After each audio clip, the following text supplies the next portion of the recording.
মিজানুর রহমান আজহারী এইমাত্র লাইভে এসে দেশের প্রধানমন্ত্রী হওয়া নিয়ে কি বললেন এবং শেখ হাসিনা পদত্যাগ করার পর যা ঘোষণা দিলেন, বিস্তারিত জানতে ভিডিওতে একটি লাইক দিয়ে না টেনে সম্পূর্ণ ভিডিওটি দেখুন।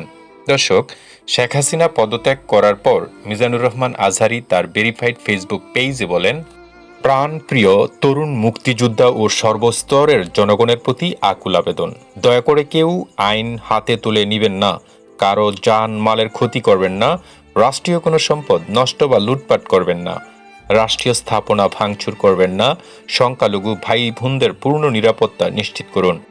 আমরা সবাই সঙ্গত আচরণের মাধ্যমে রাব্বে কারিমের দরবারে শুকরিয়া আদায় করব ইনশাল্লাহ। গোটা রাষ্ট্র সংস্কার ও নয়া রাজনৈতিক বন্দোবস্ত হাজির করতে আমাদের অনেক কাঠখড় পোড়াতে হবে। আপনার স্মার্ট যোদ্ধা, জেনজি, সুপার হিরো, আপনাদের থেকে কোনো ধরনের অরাজকতা মানায় না। বাংলাদেশ আপনাকে এর সুরক্ষা নিশ্চিত করতে হবে।